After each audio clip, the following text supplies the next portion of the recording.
Very good evening everyone. My self Vedang Upadhyay और आज से हम एक नई सब्जेक्ट स्टार्ट करने जा रहे हैं जिसका नाम है बायोकेमिस्ट्री। अब बायोकेमिस्ट्री होती क्या है भाई? तो देखो, नाम में पता लग रहा है बायो प्लस केमिस्ट्री, ऐसी केमिस्ट्री जो हमारे बायोलॉजिकल सिस्टम में यूज़ हो। अब बायोलॉजिकल सिस्टम में केमिस्ट्री कैसे यूज़ होगी, आइए जानते हैं। अब क्या है, देखो बायोकेमिस्ट्री क्या है, छोटी सी सब्जेक्ट है और ऐसा कुछ भी नहीं है कि भाई अलग अलग क्वेश्चन आते हैं उसमें उसमें फिक्स पैटर्न है जिससे क्वेश्चन आएंगे ही आएंगे। जब तक ईयर वाइज सिस्टम था तब तक साइकिल्स हमेशा आती थी, चाहे एक आए, दो आए, तीन आए, कई कई बार तो चार चार क्वेश्चन भी आ चुके हैं साइकिल्स के ऊपर। लेकिन सेमेस्टर एग्जाम्स में साइकिल्स के ऊपर क्वेश्चन नहीं आए। साइकिल्स मतलब जैसे ग्लाइकोलाइसिस हो गई, क्रैब साइकिल हो गई, एच एम्पिशेंट हो गए, यूरिया साइकिल हो गई, ग्लाइकोजेनेसिस हो गई, ये सारे। ठीक है। अब हम ये तो एक तरीके से एज्यूम करके बैठ नहीं सकते कि भाई सेमेस्टर एग्जाम है तो साइकिल्स आएंगे नहीं, क्योंकि 2 साल से नहीं आई। ऐसा नहीं है, क्या पता इस साल आ जाए साइकिल्स। तो सबसे पहले हम साइकिल्स को ही निपटा देते हैं जो सबसे सिंपल है उसमें। ठीक है। तो आज इस वीडियो में हम 3 साइकिल्स के बारे में बात करेंगे। कौन कौन सी है वो साइकिल? सबसे पहले है ग्लाइकोजेनेसिस, फिर है एच एम्पिशेंट और लास्ट में है यूरिया साइकिल। हम एक एक करके तीनों साइकिल को डिस्कस करेंगे और इनके प्रॉपर नोट्स भी आपको प्रोवाइड करवा दिए जाएंगे हमारे टेलीग्राम चैनल पर। तो चलिए शुरू करते हैं। तो सबसे पहले हम बात करते हैं ग्लाइकोजेनेसिस के बारे में कि ग्लाइकोजेनेसिस क्या होती है। देखिए, ये हमें नाम से पता लग रहा है कि ये दो वर्डों से मिलकर बना है, ग्लाइको प्लस जेनेसिस। ग्लाइको मतलब हो गया ग्लाइकोजन और जेनेसिस मतलब हो गया फॉर्मेशन, यानी कि ग्लाइकोजन का फॉर्मेशन। और ये तो हम सभी जानते हैं कि ग्लाइकोजन किससे बनता है, ग्लूकोज से बनता है। जो एक्स्ट्रा ग्लूकोज होता है उसको हमारी बॉडी किस फॉर्म में स्टोर करती है, ग्लाइकोजन की फॉर्म में। ठीक है। अब होती कैसे है वो भी देख लेते हैं, एक सेकेंड। तो सबसे पहले क्या होता है, हमारे पास कौन सा मॉलिक्यूल होता है, ग्लूकोज का एक मॉलिक्यूल आता है। अब ग्लूकोज का मॉलिक्यूल क्या करता है, ग्लूकोज का मॉलिक्यूल ग्लूकोज 6 फास्फेट में कन्वर्ट होता है। ठीक है। किसकी मदद से होता है, हेक्सोकाइनेज और ग्लूकोकाइनेज की मदद से। हमने देखा है जितनी भी साइकिल्स होती हैं हमारी बॉडी में, जो भी चीज़ ऑपरेट होती है उसके लिए एंजाइम्स की बहुत ज़्यादा जरूरत होती है। तो यहाँ पे भी ग्लूकोज से ग्लूकोज 6 फास्फेट बनने के लिए एक एंजाइम की जरूरत है जिसे हेक्सोकाइनेज या ग्लूकोकाइनेज बोलते हैं। अब अलग अलग क्यों है, तो देखो, जो ये ग्लाइकोजेनेसिस की प्रोसेस होती है वो दो जगह ऑपरेट होती है हमारी बॉडी में, एक तो मसल्स में और दूसरा है लिवर में। यदि मसल्स में ऑपरेट हो रही है तो हम हेक्सोकाइनेज एंजाइम का यूटिलाइजेशन करेंगे, मतलब उसका यूज़ करेंगे। और यदि लिवर में ऑपरेट हो रही है तो फिर ग्लाइकोकाइनेज जो एंजाइम है उसको हम यूज़ करेंगे। ठीक है। अब ग्लूकोज से ग्लूकोज 6 फास्फेट डायरेक्टली नहीं बनता है, इसके लिए हमें एनर्जी या पैसा खर्च करना पड़ता है, थोड़ा सा मतलब एनर्जी देनी पड़ती है। और इसलिए हम क्या करते हैं, एक एटीपी इसमें खर्च करते हैं एंड इस प्रोसेस को हम बोलते हैं फास्फोराइलेशन। फास्फोराइलेशन का मतलब क्या हो गया, addition of phosphate in any molecule. Glucose का एक मॉलिक्यूल था, उसमें हमने क्या कर दिया, फास्फेट ग्रुप ऐड कर दिया। वो भी कौन से नंबर पे, 6th नंबर पे, मतलब 6 कार्बन है। देखिए, 1 2 3 4 5 और 6, ये 6 कार्बन कंपाउंड है हमारे पास ग्लूकोज। ठीक है। अब इसका ये नंबर 1 2 3 4 5 और 6, ये छठा कार्बन है। हमने नॉमेनक्लेचर कर दिया इसका, मतलब इसकी नंबरिंग कर दी जिससे कि पता लग जाए कौन सा मतलब कौन सा कार्बन फर्स्ट है, कौन सा कार्बन सेकंड है। ऐसे करके ये वाला है 6th कार्बन। यहाँ पे क्या हो गया, फास्फेट ग्रुप ऐड हो गया, किसकी मदद से, हेक्सोकाइनेज या ग्लूकोकाइनेज की मदद से। एंड इस प्रोसेस को हमने बोला फास्फोराइलेशन। अब थोड़े टाइम बाद में क्या होगा, ये जो 6 फास्फेट है इसमें एक एंजाइम आएगा जिसका नाम होगा म्यूटेज, जो कि मैग्नीशियम की प्रेजेंस में ये जो फास्फेट ग्रुप है इसको 6 कार्बन से उठा के फर्स्ट कार्बन पे अटैच कर देगा। और हमारे पास कुछ स्ट्रक्चर आ जाएगा इस तरह का कि कार्बन के जो फर्स्ट मतलब जो ग्लूकोज मॉलिक्यूल है उसका जो फर्स्ट कार्बन है उस पर फास्फेट ग्रुप ऐड है और इसको हम क्या बोलेंगे, ग्लूकोज 1 फास्फेट। इस प्रोसेस को हमने बोला रीअरेंजमेंट। क्यों बोला रीअरेंजमेंट, भाई हमारे पास फास्फेट तो पहले भी था बट छठे पोजीशन पे था, यानी छठे कार्बन पे था। हमने उसको क्या कर दिया, फर्स्ट कार्बन पे ले आए, तो उसको हमने क्या कर दिया, रीअरेंज कर दिया। ठीक है। अब ग्लूकोज 1 फास्फेट से बनता है यूरिडिन डाइफॉस्फेट ग्लूकोज। ठीक है। किसकी मदद से बनता है, ग्लूकोज 1 फास्फेट यूरिडाइल ट्रांसफरेज। ये एक एंजाइम होता है जिसकी मदद से ग्लूकोज 1 फास्फेट से यूरिडिन डाइफॉस्फेट ग्लूकोज बनता है। अब इसके लिए हमें चाहिए होती है एक यूटीपी, है ना। यूटीपी क्या होता है, यूरिडिन ट्राइफॉस्फेट, यानी कि इसमें 3 फास्फेट होते हैं जिसमें से एक फास्फेट निकल जाता है इधर से और एक फास्फेट जो ग्लूकोज का था, मतलब जो ग्लूकोज 1 फास्फेट में फास्फेट था, ये 2 फास्फेट निकल जाएंगे। तो एक खाली जगह बच जाएगी ग्लूकोज मॉलिक्यूल पे और वहाँ क्या हो जाएगा, यूडीपी चिपक जाएगा। मुझे पता है समझ नहीं आया, इसलिए हम स्ट्रक्चर से समझ लेते हैं। ये देखिए, एक सेकेंड, हमारे पास था ग्लूकोज 1 फास्फेट, हमारे पास था ग्लूकोज 1 फास्फेट, ये रहा ग्लूकोज 1 फास्फेट, यहाँ पे PO4 ग्रुप ऐड था, ठीक है। हमने क्या किया, UTP लाए हम, ठीक है। अब UTP ने क्या किया, UTP कन्वर्ट हुआ किसमें, UDP यूरिडिन डाइफॉस्फेट यानी 2 फास्फेट ग्रुप प्लस फास्फेट में, ठीक है। अब क्या होगा, जो ये वाला फास्फेट है यूरिडिन डाइफॉस्फेट यानी UTP का जो एक फास्फेट है और जो ये वाला फास्फेट है ग्लूकोज 1 फास्फेट का, ये दोनों एक साथ चिपक के और बाहर निकल जाएंगे, मतलब कि ये दोनों एक प्रोडक्ट बनाएंगे और बाहर निकल जाएंगे। और हमारे पास क्या होएगा, मेन प्रोडक्ट, हमारे पास मेन प्रोडक्ट कुछ इस तरह का आ जाएगा और यहाँ पे लग गया UDP, ठीक है, ओके। तो ये हमारे पास प्रोडक्ट क्या नाम है, एक हाँ मेन प्रोडक्ट आ जाएगा जिसका नाम क्या होगा, जिसका नाम होगा यूरिडिन डाइफॉस्फेट ग्लूकोज, ठीक है। अब नेक्स्ट बात करते हैं, जो यूरिडिन डाइफॉस्फेट ग्लूकोज बना, इसको हमने बोला UDPG।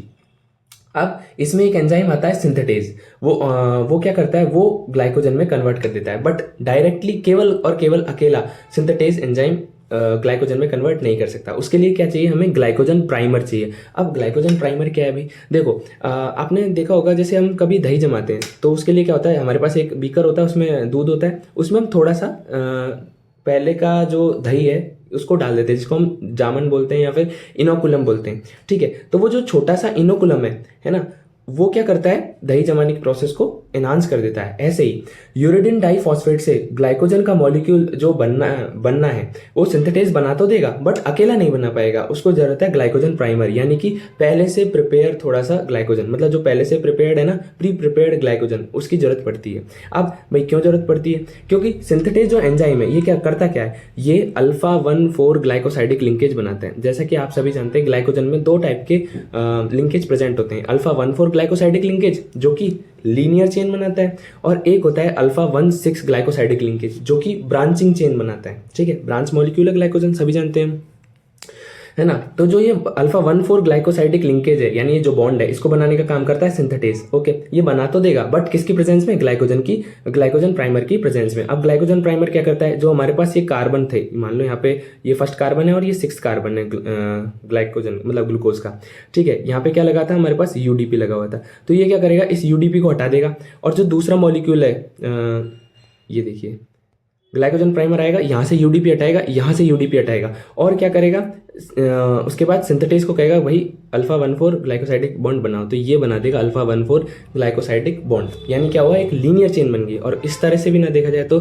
कुछ इस तरह से उसका स्ट्रक्चर बनता है। मान लो ये फर्स्ट कार्बन है और ये 6th कार्बन है, ठीक है। ये फर्स्ट कार्बन पे हमारे पास था UDP, ठीक है।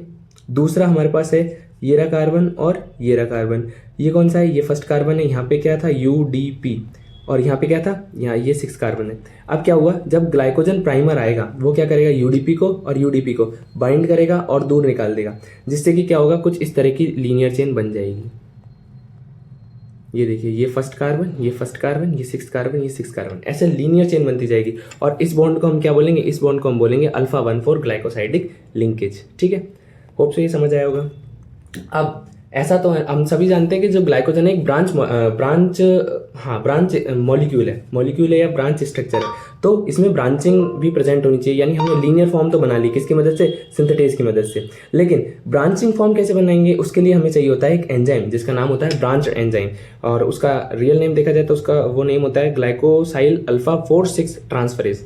नेम आएगा नहीं, टेंशन मत करो, बस आप ब्रांचिंग एंजाइम लिख दोगे ना तो अभी काफ़ी रहेगा। ये क्या करता है, जो हमारा लीनियर मॉलिक्यूल बना था, मान लो ये लीनियर मॉलिक्यूल बन गया, ये लीनियर मॉलिक्यूल बन गया, किसने बनाया, सिंथेटेज ने बनाया। उसमें क्या करेगा, ब्रांचिंग कर देगा। कैसे करेगा ब्रांचिंग, ये अल्फा-1,6 ग्लाइकोसाइडिक लिंकेज बना के, ठीक है, अल्फा-1,6 ग्लाइकोसाइडिक लिंकेज बना के। तो इस पूरी साइकिल से 2 क्वेश्चन पुट ऑफ हो सकते हैं हमारे। पहला क्वेश्चन है कि भाई अल्फा-1,4 ग्लाइकोसाइडिक लिंकेज कौन बनाता है, सिंथेटेज बनाता है। किसके प्रेजेंस में बनाता है, ग्लाइकोजन की प्रेजेंस में बनाता है। ग्लाइकोजन प्राइमर क्या करता है, UDP को हटा देता है, ठीक है।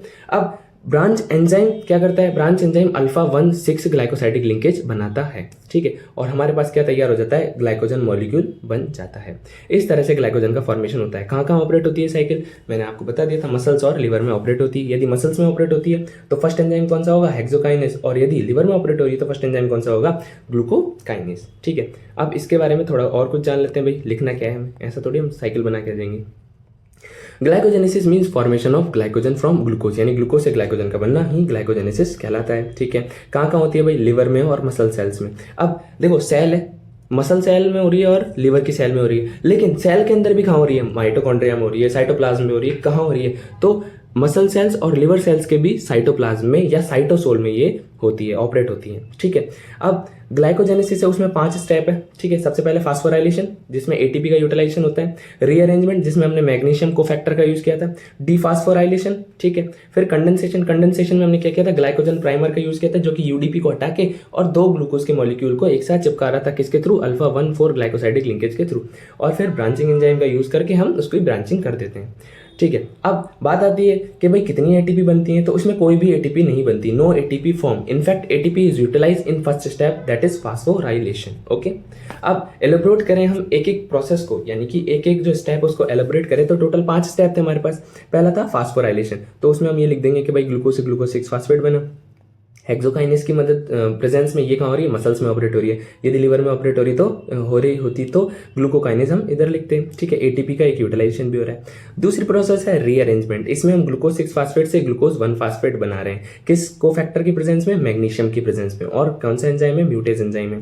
ठीक है, डिफॉस्फोराइलेशन भी हो गया, यहाँ पे 1 फास्फेट से यूरेडिन डाइफॉस्फेट ग्लूकोज बना दिया। फिर कंडेंसेशन हो गया, इसमें हमने ग्लाइकोजन प्राइमर का यूज किया, सिंथेटेज एंजाइम का यूज किया जिसने अल्फा 1,4 ग्लाइकोसाइडिक लिंकेज बनाया, और फिर ग्लाइकोजन का एक मॉलिक्यूल तैयार हो गया। लेकिन कैसा मॉलिक्यूल था, लीनियर मॉलिक्यूल था, यानी सीधा सीधा। फिर ब्रांचिंग हुआ, ब्रांचिंग किसकी मदद से हुई, ब्रांचिंग एंजाइम से, जिसका नाम हमने बताया था ग्लाइकोसाइल अल्फा 4,6 ट्रांसफरेज। ठीक है, ग्लाइकोसाइल अल्फा 4,6 ट्रांसफरेज। इसने क्या किया, ये जो 2 लीनियर मॉलिक्यूल थे इनके बीच में क्या कर दिया, इनके बीच में एक बॉन्ड सा बना दिया जिसका नाम था अल्फा 1,6 ग्लाइकोसाइडिक लिंकेज, जिससे कि ये ब्रांचिंग हो गई। ठीक है, तो ये बात हुई हमारी ग्लाइकोजेनेसिस के बारे में। ग्लाइकोजेनेसिस के बाद हम बात करेंगे एचएमपी शंट के बारे में कि एचएमपी शंट क्या होता है। तो अब एचएमपी शंट का मतलब क्या है, हेक्सोज मोनोफास्फेट शंट। दूसरा होता है PPP, pentose phosphate pathway shunt. Okay, ये 2 नेम होते हैं एचएमपी शंट के। अब ये ऑपरेट क्यों होती है भाई, हमारे पास तो बहुत सारी प्रोसेस है, हमने इसको ऑपरेट क्यों किया। ये ऑपरेट इसलिए होती है जब हमारी बॉडी में NADPH की कमी होना स्टार्ट हो जाती है। ठीक है, तो उसको मेंटेन करने के लिए ये जो एचएमपी शंट है, हेक्सोज मोनोफास्फेट शंट या ट्रिपल पी शंट, उसको ऑपरेट किया जाता है। अब इसका सबस्ट्रेट क्या है, तो इसका सबस्ट्रेट है ग्लूकोज 6 फास्फेट। देखो, हमने अभी साइकिल देखी थी, उसमें देखा था हमने ग्लूकोज से ग्लूकोज 6 फास्फेट बनाने के लिए एटीपी का यूटिलाइजेशन होता है। ठीक है, मतलब उसका एटीपी देनी पड़ती है। अब यहाँ पे हमें एटीपी देने की जरूरत ही नहीं है, क्योंकि हमारे पास डायरेक्टली क्या है, ग्लूकोज 6 फास्फेट है। ठीक है, अब क्या होगा, यहाँ पे ग्लूकोज 6 फास्फेट है, वो 6 फास्फेट ग्लूकोनोलैक्टोन में कन्वर्ट हो जाएगा। अब जब ये कन्वर्ट होगा, इसके लिए एंजाइम हमने यूज किया है डिहाइड्रोजीनेज, और जहां पर भी डिहाइड्रोजीनेज एंजाइम का यूटिलाइजेशन होता है या फिर जब एंजाइम आता है, तब एक NADH या NADPH बनता है। ठीक है, और इस प्रोसेस को हम क्या बोलेंगे, डिहाइड्रोजिनेशन। ठीक है, अब 6 फास्फेट ग्लूकोनोलैक्टोन जो हमारे पास प्रोडक्ट बना, उसमें क्या किया हमने, H2O को ऐड कर दिया और हाइड्रोलेज एंजाइम की प्रेजेंस में इसको कन्वर्ट कर दिया 6 फास्फेट ग्लूकोनेट में, और इस प्रोसेस को हमने बोला हाइड्रेशन। यानी क्यों, हमने H2O ऐड किया है, और किसी भी चीज में H2O यानी वाटर को ऐड करते हैं तो उसको हम बोलते हैं हाइड्रेशन। ठीक है, किस एंजाइम की प्रेजेंस में किया, हाइड्रोलेज की प्रेजेंस में, और किस में कन्वर्ट हो गया, 6 फास्फेट ग्लूकोनेट में। अब वापस डिहाइड्रोजिनेज एंजाइम आया, जैसे कि ऊपर आया था, तभी भी NADPH बना था, तो इधर भी NADPH बनेगा। लेकिन यहाँ पे NADPH बनने के साथ साथ जो ये ग्लूकोनेट है, 6 फास्फेट ग्लूकोनेट, जो कि 6 कार्बन कंपाउंड है, उसमें से एक CO2 बाहर निकल जाएगा। अब 6 कार्बन कंपाउंड में से एक CO2 माइनस में गया, यानी एक कार्बन निकल गया, तो 5 कार्बन कंपाउंड बचा हमारे पास, और उसी को हमने क्या बोल दिया, राइबोलोज 5 फास्फेट। ठीक है, अब जो ये राइबोलोज 5 फास्फेट है, इसका क्या होगा, और इस प्रोसेस को भी हमने डिहाइड्रोजिनेशन बोला, क्योंकि यहाँ पे डिहाइड्रोजिनेज एंजाइम का यूज हो रहा है और NADPH बन रहा है। ठीक है, अब जो ये राइबोलोज 5 फास्फेट है, ये कितने कार्बन का है, ये 5 कार्बन का है। इसका क्या होगा, इसका दोनों फॉर्म बनेगी, यानी ये जो शुगर है इसकी दोनों फॉर्म बनेगी, एल्डिहाइड फॉर्म भी और कीटोन फॉर्म भी। ठीक है, अब ये 5 कार्बन का है, तो इसकी जब 2 फॉर्म बनेगी, यानी एक कीटोनिक फॉर्म और एक एल्डिहाइड फॉर्म, ये भी 5 कार्बन की होगी और ये भी 5 कार्बन की होगी, यानी टोटल कार्बन हमारे पास हो गए 10, एल्डिहाइड फॉर्म और कीटोन फॉर्म दोनों को मिला के। ठीक है, तो यहाँ पे लिखेंगे हम एल्डिहाइड वाले और इधर लिखेंगे हम कीटोन वाले। लेकिन हमें क्या याद रखना है, क्योंकि ये 5 कार्बन का है और इसकी एल्डिहाइड भी और कीटोन फॉर्म भी, दोनों में 5-5 कार्बन होंगे, यानी टोटल बच गए 10। तो चाहे एल्डिहाइड फॉर्म कितने भी कार्बन की हो, कीटोन फॉर्म कितने भी कार्बन की हो, हमें उनका नेट रिजल्ट चाहिए 10। अब 10 कैसे आ सकता है, 5 + 5 भी आ सकता है, 3 + 7 भी आ सकता है, 6 + 4 भी आता है। आ सकता है, ठीक है, तो वही हम देखेंगे। अब यदि राइबोलोज 5 फास्फेट में आइसोमरेज एंजाइम का यूज किया तो हमने कौन सी बनाई, राइबोज 5 फास्फेट बनाई, ठीक है, और एपिमरेज एंजाइम का यूज किया तो जाइलुलोज 5 फॉस्फेट बनाई, ठीक है, किसकी मदद से, ये हो गया आइसोमराइजेशन प्रोसेस। ओके, अब ये बन गई हमारे पास कीटोनिक फॉर्म और ये बन गई एल्डिहाइड फॉर्म, ये बन गई कीटोनिक फॉर्म और ये एल्डिहाइड फॉर्म। अब क्या होगा भाई, एल्डिहाइड फॉर्म नेक्स्ट में कन्वर्ट होगी, कितना, ग्लिसरॉल्डिहाइड 3 फॉस्फेट, ये है 3 कार्बन का, यहाँ तो ये 5 कार्बन का था, ये भी 5 कार्बन का था, और यहाँ पे क्या है, स्यूडो हेप्टिलोज फास्फेट, हेप्टिलोज हेक्सा होता है 6 और हेप्टा होता है 7, तो स्यूडो हेप्टिलोज 7 फास्फेट ये है 7 कार्बन का। जैसा कि मैंने आपको बताया था, चाहे एल्डिहाइड फॉर्म हो चाहे कीटोन फॉर्म हो, कितने का भी हो, लेकिन हमें नेट कितना चाहिए, 10 कार्बन चाहिए, तो भाई 3 + 7 कितने हो गए, 10 हो गए, ठीक है। फिर ये और कन्वर्ट होगा, ये बन जाएगा एरिथ्रोज 4 फास्फेट और यहाँ बन जाएगा फ्रक्टोज 6 फास्फेट, ठीक है। हमें हमारा जो एम था वो बनाना था फ्रक्टोज 6 फास्फेट। भाई कीटोनिक फॉर्म तो बना ली हमने 6 कार्बन की, लेकिन यहाँ पे जो एल्डिहाइड फॉर्म है वो 4 कार्बन की रह गई अभी भी। कैसे रह गई भी, जो एरिथ्रोज 4 फास्फेट बना है ये क्या बना है, ये 4 कार्बन का बना है। तो हम क्या करेंगे, हम जो कीटोनिक फॉर्म है जो पहले बनी हुई थी जाइलुलोज 5 फास्फेट, उसको लेके आ जाएंगे उधर से इधर। ओके, ये स्पेलिंग गलत है, जाइलोज नहीं है, जाइलुलोज है, ये जो स्पेलिंग है ना, ये काट लीजिएगा, और XYLULOSE जाइलुलोज है ये, ठीक है। तो जाइलुलोज 5 फास्फेट है वो एरिथ्रोज 4 फास्फेट के साथ ऐड होगा और क्या बनाएगा, प्रोडक्ट बनाएगा। अब आप एक बात देखिए, यहाँ पे ये कितने कार्बन का है, 5 कार्बन का, जो कि हम कहाँ से लेके आए, यहाँ से उठाया और हमने इधर लिया है, ठीक है। ये 5 कार्बन का कंपाउंड है और हमारे पास प्रेजेंट था 4 कार्बन का कंपाउंड, यानी 5 + 9, 5 + 4 9, तो यानी 9 कार्बन कंपाउंड हमारे पास बन गए। तो प्रोडक्ट में भी हमारे पास 9 कार्बन का ही होना चाहिए। जब हमने इन दोनों को मिलाया, यानी इन दोनों की रिएक्शन करवाई, तब फ्रक्टोज 6 फास्फेट बना, जो कि 6 कार्बन का कंपाउंड था, जो कि हमारा एम भी था, क्योंकि हमने कीटोनिक फॉर्म में तो फ्रक्टोज 6 फास्फेट बना ही लिया था, यहाँ पे भी हमको फ्रक्टोज 6 फास्फेट बनाना था, जो कि हमने बना लिया। किसकी मदद से, जाइलुलोज 5 फास्फेट की मदद से। उसकी रिएक्शन किसके साथ करवाई, एरिथ्रोज 4 फास्फेट के साथ। जब ये 5 + 4 कार्बन मिले, 9 कार्बन का कंपाउंड बनना चाहिए था, तो फ्रक्टोज 6 फास्फेट बन गया 6 कार्बन का कंपाउंड, और अभी बचा 3 कार्बन का कंपाउंड, वो हमने बना लिया ग्लिसरॉल्डिहाइड 3 फास्फेट, ये 3 कार्बन का होता है।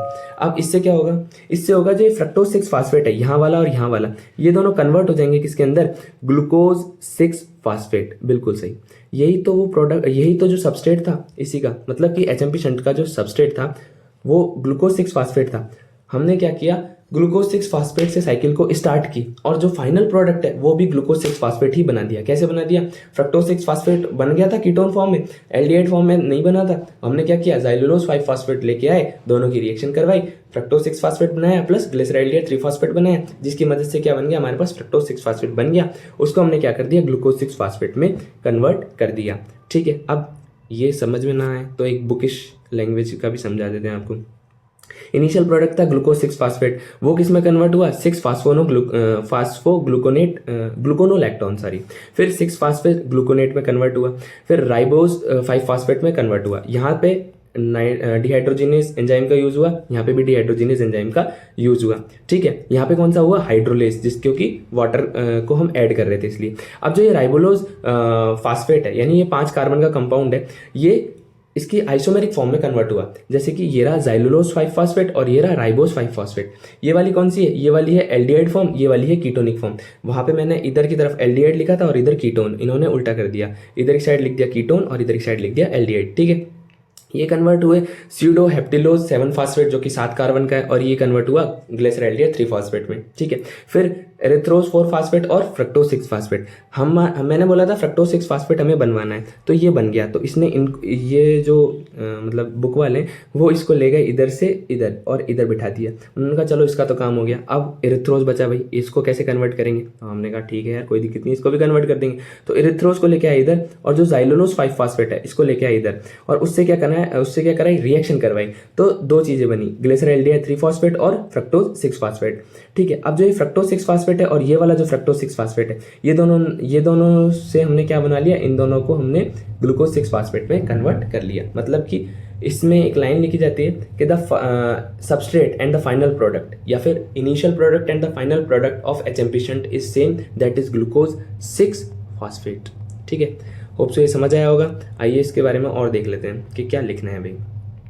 ये रहा, it is also called as triple P. क्यों बोलते हैं भाई, पेंटोज फास्फेट पाथवे, ठीक है। It is an alternative pathway to glycolysis. Glycolysis का एक अल्टरनेट पाथवे है। अब ग्लाइकोलाइसिस कहाँ होती है? ग्लाइकोलाइसिस होती है हमारे साइटोप्लाज्म में, और टीसीए कहाँ होती है? माइटोकॉन्ड्रिया में। इसको हम नेक्स्ट वीडियो में कवर करेंगे, ठीक है। तो ये जो एचएमपी शंट है या फिर ट्रिपल पी है, वो कहाँ होगा? वो भी साइटोसोल या फिर साइटोप्लाज्म में ऑपरेट होगा, ठीक है। HMP shunt is more anabolic in nature, ज्यादा एनाबॉलिक होता है। क्यों? क्योंकि इसमें एनाबॉलिक क्या होता है? एनाबॉलिक होता है मतलब फॉर्मेशन ज्यादा करने वाला, ठीक है। मेटाबॉलिज्म होती है, उसमें दो प्रोसेस होती है, एनाबॉलिज्म और कैटाबॉलिज्म। कैटाबॉलिज्म यानी काटना, ब्रेक डाउन करने वाली, और एनाबॉलिज्म होती है, उसका मतलब होता है फॉर्मेशन वाली स्टेज, ठीक है। अब 10% ग्लूकोज एंटर होता है इस पाथवे में डेली, मतलब हमारे पास 100% ग्लूकोज है, तो आधे से ज़्यादा यानी 90% ग्लूकोज जाएगा किसमें? ग्लाइकोलाइसिस टीसीए में, लेकिन जो बचा वो 10% है वो जाएगा एचएमपी में, ठीक है।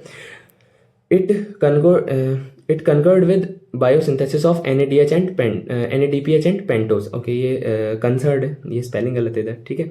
ये किसका फॉर्मेशन करती है? NADH का, NADPH का और पेंटोज शुगर का, ठीक है। हमने देखा ही था पेंटोज शुगर बनी रही थी, कौन सी? राइबोलोज 5 फॉस्फेट, ठीक है। Enzyme located in cytosol. भाई एंजाइम यदि साइटोसोल में प्रेजेंट होंगे तो प्रोसेस कहाँ होगी? साइटोसोल में ही होगी। जहाँ पे एंजाइम प्रेजेंट होंगे वहीं ये प्रोसेस होगी। HMP shunt mainly active in, देखो एचएमपी शंट कहाँ होती है? जो 10% ग्लूकोज जाता है वो मतलब एचएमपी शंट के अंदर, तो वो कहाँ पे जाता है? लिवर में जाता है और एड्रेनल ग्लैंड में जाता है, ठीक है। लैक्टेटिंग मेमोरी ग्लैंड में भी जाता है और एरिथ्रोसाइट्स में जाता है। यानी 4 ऐसी जगह हैं जहाँ पे एचएमपी शंट ऑपरेट होती है। लिवर में, एड्रेनल ग्लैंड में, लैक्टेटिंग मेमोरी ग्लैंड में और एरिथ्रोसाइट्स में, ठीक है। एचएमपी शंट ये मल्टी फंक्शनल पाथवे है, okay. No ATP form as a substrate level and no UTP is utilise. भाई ओटीपी तभी तो यूटिलाइज होती जब हम ग्लूकोज से ग्लूकोज 6 फास्फेट में जाते, बट हमारा तो इनिशियल सबस्ट्रेट ही ग्लूकोज 6 फास्फेट था, ठीक है। Pathway is divided into 2 phase, oxidative phase and non oxidative phase. Oxidative phase होती है वो इरिवर्सिबल होती है, और नॉन ऑक्सीडेटिव फेज होती है वो रिवर्सिबल होती है। ये भी मैं आपको अभी बता दूंगा, ठीक है। और NADPH बनते हैं ऑक्सीडेटिव फेज में, यानी कि जो इरिवर्सिबल होती है। अब देखिए ये रहा, ये वाली जो फेज थी, है ना, इसके 2 नाम होते हैं। एक तो हो गया डीकार्बोक्सिलेटिव फेज। क्यों बोला भाई डीकार्बोक्सिलेटिव फेज? यानी कार्बन का मतलब कार्बन है वो बाहर निकल रहा है। कहाँ निकल रहा है? ये निकल गया ना CO2। 6 कार्बन के कंपाउंड से हमने 5 कार्बन का कंपाउंड बनाया, इसीलिए इस फेज को हम बोलते हैं डीकार्बोक्सिलेटिव फेज। इसमें NADPH का फॉर्मेशन होता है, इसीलिए हम इसको बोलते हैं ऑक्सीडेटिव फेज। और जो ये ऑक्सीडेटिव फेज है, इसमें या फिर हम बोल सकते हैं कि H2 है वो एडिशन हुआ है, इसलिए भी हम इसको ऑक्सीडेटिव फेज बोलते हैं, ठीक है। अब जो तरीके से बोला जाए कि जो ऑक्सीडेटिव फेज है ये इरिवर्सिबल होती है, यानी ऐसा नहीं होता कि ये है ना ग्लूकोज 6 फास्फेट है वो वापस बन जाए किससे? 6 फास्फेट ग्लूकोनोलैक्टोन, इससे ये डायरेक्टली बन जाए वापस, नहीं, ऐसा नहीं होता। लेकिन जो ये आइसोमराइजेशन वाली प्रोसेस है ये रिवर्सिबल है, यानी ये रिवर्सिबल है मतलब कि एक दूसरे में चेंज हो सकती है। इसी को ही हम रीजेनरेटिव फेज भी बोलते हैं, ठीक है। यहाँ पे रीअरेंजमेंट बहुत सारे होते हैं, जैसे कि मैंने बताया 5 + 5 10 होता है, 3 + 7 भी 10 होता है, और 4 + 6 भी 10 होता है, ठीक है। ये एल्डिहाइड और ये कीटोन, और इसको हमने अच्छी तरीके से देखा था किसमें? ये बुक वाले डायग्राम में, ठीक है। तो यहाँ हमने फिनिश की एचएमपी शंट। नेक्स्ट हम बात करते हैं यूरिया साइकिल के बारे में कि यूरिया साइकिल क्या होती है। देखो नाम से पता लग रहा है भाई यूरिया साइकिल, यानी यूरिया का जहाँ फॉर्मेशन होगा, ठीक है। अब हम जानते हैं कि जो साइकिल्स होती हैं वो या तो साइटोप्लाज्म में चलती हैं, या फिर मतलब साइटोप्लाज्म में ऑपरेट होती हैं, या फिर माइटोकॉन्ड्रिया में ऑपरेट होती हैं। जो ये साइकिल है वो ऑपरेट होगी साइटोप्लाज्म और माइटोकॉन्ड्रिया दोनों में। क्यों? क्योंकि जो इसके एंजाइम है वो प्रेजेंट माइटोकॉन्ड्रिया में भी होते हैं और साइटोप्लाज्म में भी होते हैं, इसीलिए, ठीक है। अब क्या क्या होता है भाई? हमारे पास अमोनिया होता है CO2+ NH4+, ठीक है। ये अमोनिया का स्ट्रक्चर होता है। अब अमोनिया होता है वो कन्वर्ट होता है कार्बोमाइल फास्फेट में। किससे कन्वर्ट होता है? एक एंजाइम होता है जो कि माइटोकॉन्ड्रिया में प्रेजेंट होता है। उस एंजाइम का नाम यदि आप याद रख सको तो बहुत बढ़िया है, यदि नहीं रखो तो भी कोई दिक्कत नहीं है ना। अमोनिया कन्वर्ट होता है कार्बोमाइल फास्फेट में, ठीक है। इसमें एंजाइम जो यूज होता है वो माइटोकॉन्ड्रिया में होता है, ठीक है। अब जो कार्बोमाइल फास्फेट है ये ऑर्थनिन के साथ मिलता है, और यहाँ पे एक एंजाइम आता है जो कि माइटोकॉन्ड्रिया में प्रेजेंट होता है, जो कि इन दोनों को कन्वर्ट करता है सिट्रुलिन के अंदर। फर्स्ट प्रोडक्ट कौन सा हो गया? सिट्रुलिन, ठीक है। तो यूरिया साइकिल का फर्स्ट प्रोडक्ट होता है सिट्रुलिन, ठीक है। और जो सबस्ट्रेट यूज हो रहा था उसको वो होता है ऑर्थनिन। हमने कार्बोमाइल फास्फेट बनाया, वो सबसे पहले किसके साथ इंटरेक्ट हुआ? ऑर्थनिन के साथ, इसीलिए इसको ऑर्थनिन साइकिल भी बोलते हैं, ठीक है। अब जो सिट्रुलिन है ये कन्वर्ट होगा आर्जिनो सक्सिनेट में। किसकी मदद से? अमीनो एसिड एस्पार्टेट जो कि फ्यूमरेट में कन्वर्ट होता है उसकी मदद से, ठीक है। और यहाँ पे एक एंजाइम आएगा जो कि साइटोप्लाज्म में प्रेजेंट होता है। ये देखिए, ये फर्स्ट वाला और जो सेकंड वाला एंजाइम है वो माइटोकॉन्ड्रिया में प्रेजेंट होता है, थर्ड फोर्थ फिफ्थ ये होते हैं साइटोप्लाज्म में, और मैं सभी जो एंजाइम है उनके नाम भी मेंशन करूंगा, ठीक है। आर्जिनोसक्सिनेट है वो कन्वर्ट होता है आर्जिनिन में, ठीक है, वो एक एंजाइम की मदद से। और जो आर्जिनिन है वो कन्वर्ट होता है ornithine and urea as a by product, ठीक है। मेन प्रोडक्ट आर्जिनिन का क्या होता है, ऑर्थनिन होता है, ठीक है, जिससे कि ये यूरिया साइकिल चले, और एक बाय प्रोडक्ट होता है यूरिया। तो urea as a main product नहीं बनता है यूरिया साइकिल में, एज अ बाय प्रोडक्ट बनता है, ठीक है। अब ये ऑपरेट कहाँ होती है, तो ये ऑपरेट होती है हमारे लिवर में, ठीक है। एक और चीज़ हम देख लेते हैं, ये रही हमारी यूरिया साइकिल।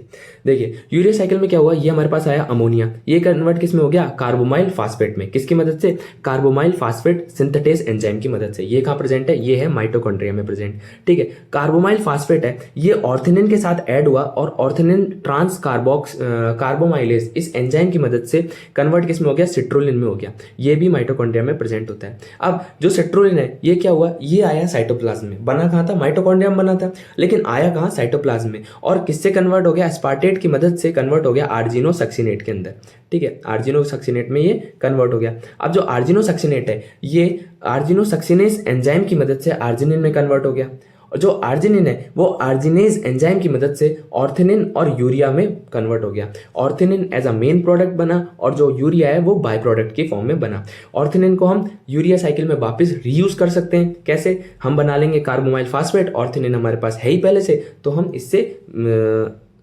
ऑर्थनिन ट्रांस कार्बोमाइलेज एंजाइम की मदद से सिट्रोलिन बना सकते हैं, ठीक है। तो ये क्या हो गया, ये रीयूजेबल प्रोडक्ट बना है जो कि मेन प्रोडक्ट होता है, और एज अ बाय प्रोडक्ट क्या बनता है, यूरिया बनता है। अब आइए इसके बारे में थोड़ा बहुत जान लेते हैं। जो यूरिया साइकिल है इसको सबसे पहली बार डिस्कवर किया था हेंसलेट क्रैब ने, इसीलिए इसे क्रैब हेंसलेट यूरिया साइकिल भी बोलते हैं, ठीक है। ये इसमें 4 एटीपी का यूटिलाइजेशन या कंजप्शन होता है, ठीक है। Urea is a end product of protein metabolism, ठीक है। प्रोटीन मेटाबॉलिज्म का एंड प्रोडक्ट होता है यूरिया। फर्स्ट पाथवे और first metabolic pathway to be clarified, यानी कि जितने भी मेटाबॉलिक पाथवे है उसमें सबसे पहली बार जो साइकिल को डिस्कवर या फिर क्लैरिफाइड किया गया था वो यूरिया साइकिल थी। Ornithine is a first member of cycle, that's why it is also called as ornithine cycle. जैसा कि मैंने आपको बताया, जो ऑर्थनिन है वो किसके साथ मिलती है, वो मिलती है हमारे पास कार्बोमाइलेज फास्फेट के साथ में, और ये कन्वर्ट किसमें होती है, सिट्रोलिन में, ठीक है। इसलिए हम इसको ऑर्थनिन साइकिल भी बोलते हैं, ठीक है। अकर इन लिवर, कहाँ ऑपरेट होती है, लिवर में ऑपरेट होती है, okay. First 2 enzyme present in mitochondria, जैसा कि मैंने आपको बताया आधा माइटोकॉन्ड्रिया में चलता है और आधा साइटोप्लाज्म में चलता है। पहले जो 2 एंजाइम है वो माइटोकॉन्ड्रिया में प्रेजेंट होते हैं, इसीलिए जो फर्स्ट प्रोडक्ट है यानी जो सिट्रोलिन बनता है वो माइटोकॉन्ड्रिया में बनता है और फिर वो साइटोप्लाज्म में आता है, और बाकी सारे एंजाइम कहाँ प्रेजेंट होते हैं, साइटोप्लाज्म में प्रेजेंट होते हैं। 5 स्टेप में होती है, 5 अलग अलग एंजाइम का यूज होता है, जो कि मैंने आपको बता भी दिए कौन कौन से एंजाइम होते हैं। Formation of carbamoyl phosphate, formation of citrulline, synthesis of argininosuccinate, cleavage of argininosuccinate यानी कि आर्जिनिन बन गया जिससे, एंड फॉर्मेशन ऑफ यूरिया, ठीक है। ये जो लास्ट के 3 स्टेप है ये साइटोसोल यानी साइटोप्लाज्म में होंगे, स्टार्टिंग के 2 स्टेप माइटोकॉन्ड्रिया में होंगे। टोटल 4 एटीपी का इसमें कंजप्शन होता है, ठीक है। एटीपी का, ठीक है। This is all about our topic. हमने आज 3 साइकिल्स कवर की। कौन कौन सी की, सबसे पहले हमने की ग्लाइकोजेनेसिस, उसके बाद की एचएमपी शंट जिसको ट्रिपल पी भी बोलते हैं, pentose pathway, pentose phosphate pathway, ठीक है। और लास्ट में हमने बात की यूरिया साइकिल के बारे में। So this is all about our video. यदि आपको हमारा लेक्चर पसंद आए तो please like share and subscribe our channel. ये जो पीडीएफ है इसके नोट्स या फिर जो पीडीएफ है ये अवेलेबल हो जाएगी हमारे टेलीग्राम चैनल पर, जिसकी लिंक आपको डिस्क्रिप्शन और कमेंट सेक्शन में मिल जाएगी। और दूसरी बात, इस तरह से आप लिखना चाहें तो भी बहुत बढ़िया है। और दूसरा, किस तरह से लिखना है यानी प्रॉपर नोट्स क्या बनाने हैं इसका, या फिर क्वेश्चन आए जब कैसे लिखना है, उसके लिए भी एक अलग से पीडीएफ बनाई है जो कि आपको डायरेक्ट हमारे टेलीग्राम चैनल पर मिल जाएगी। So please like share and subscribe our channel and stay tuned with us. Thank you so much.